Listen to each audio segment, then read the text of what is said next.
तो यूपी की सियासत का रंग इस होली के बाद बहुत हद तक बदला दिखेगा।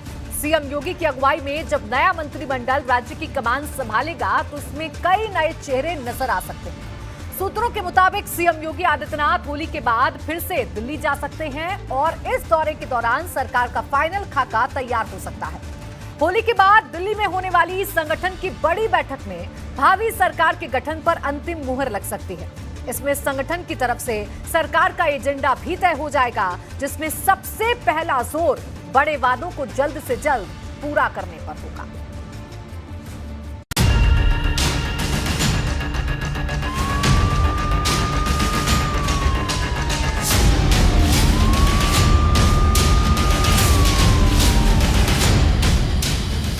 विधानसभा चुनाव के बाद सबकी जुबान पर दो सवाल हैं। कब शपथ लेगी नई सरकार और कैसा होगा मुख्यमंत्री योगी का नया मंत्रिमंडल। जीत गई जनता, जीते हैं योगी, योगी और मोदी बहुत उपयोगी। योगी फिर से आ गए हैं, आ गए और छा गए हैं। 2022 के चुनावी चक्रव्यूह को भेदकर योगी आदित्यनाथ की अगुवाई में भाजपा ने बड़ी जीत दर्ज की और अब पहला काम नए मंत्रिमंडल का खाका तैयार करने का। आ चुके हैं भगवाधारी।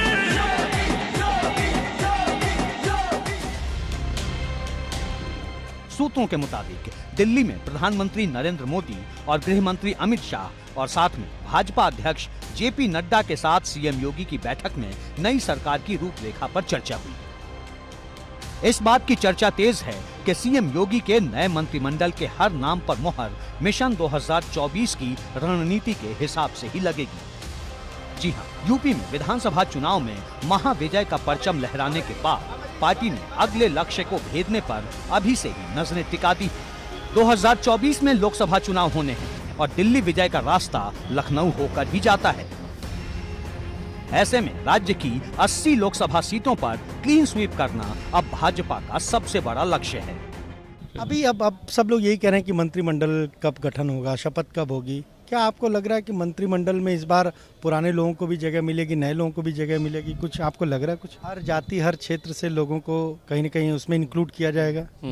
हाँ, वो तो करते ही हैं। सामाजिक दृष्टिकोण को भी ध्यान में रखा जाता है और जिनकी सीनियरिटी है उसको भी देखा जाता है, वरिष्ठता को भी देखा जाता है और युवा चेहरा को भी साथ में लिया जाता है। तो इसका एक मिक्स होगा, दिखाएंगे। में बैठेंगे फिर भगवाधारी, योगी फिर से आ गए हैं।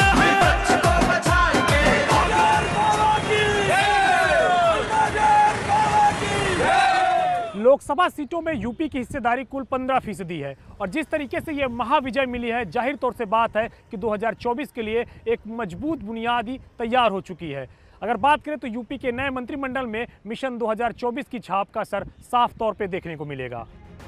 सूत्रों के मुताबिक नई सरकार का खाका तैयार करने के लिए 5 बातों पर सबसे ज्यादा फोकस है। अब आपको एक एक कर उसके बारे में बताते हैं। जिन 23 जिलों में क्लीन स्वीप किया भाजपा ने, वहां बढ़त कायम रखने के लिए पूरे इलाके को भागीदारी देना। जिन 5 जिलों में सपा ने क्लीन स्वीप किया, वहां ताकत मजबूत करना, लोगों का भरोसा जीतने के लिए जरूरी भागीदारी सुनिश्चित करना। बसपा के कैडर रहे दलित समाज के वोटरों को अपने साथ बनाए रखना और दलित चेहरों को जगह देना। ओबीसी वर्ग के बीच अपनी ताकत और मजबूत करना, भागीदारी और बढ़ाना, अगड़ी जातियों का भरोसा कायम रखना और लोकप्रिय चेहरे को जगह देना। सबसे कठिन चुनौती वाले इलाकों में महाविजय का अजेय फॉर्मूला तैयार करना। टिकट बंटवारे में भारतीय जनता पार्टी ने सभी जाति धर्म का ख्याल रखे हैं और उसको ध्यान में रखते हुए बिना भेदभाव के उन्होंने पिछली योजनाओं का लाभ दिया है।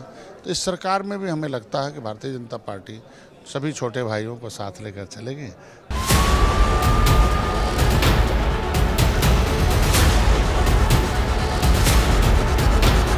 पश्चिम से लेकर पूर्वांचल तक और अवध से लेकर बुंदेलखंड तक को नए मंत्रिमंडल में सही प्रतिनिधित्व मिल सके, इसलिए इस वक्त सबसे बड़ा होमवर्क किया जा रहा है। अब तैयारी है कि 22 के चुनाव के बाद 24 के लोकसभा चुनाव के लिए दमदार बिसात बिछाई जा सके। मुख्यमंत्री योगी आदित्यनाथ ने दिल्ली दौरे पर सरकार और पार्टी के आला नेताओं के साथ ही संगठन के तमाम दिग्गजों से मुलाकात की, प्रभारियों से मिले और सबका आभार जताने के बाद उनसे गहन चर्चा भी की। कहा जा रहा है कि इस चर्चा की छाप नए मंत्रिमंडल पर जरूर दिखेगी और कोशिश संगठन के साथ साथ आम लोगों की उम्मीदों पर भी खरा उतरने की होगी। एबीपी गंगा के लिए बलराम पांडे के साथ दिल्ली से अविनाश तिवारी की रिपोर्ट।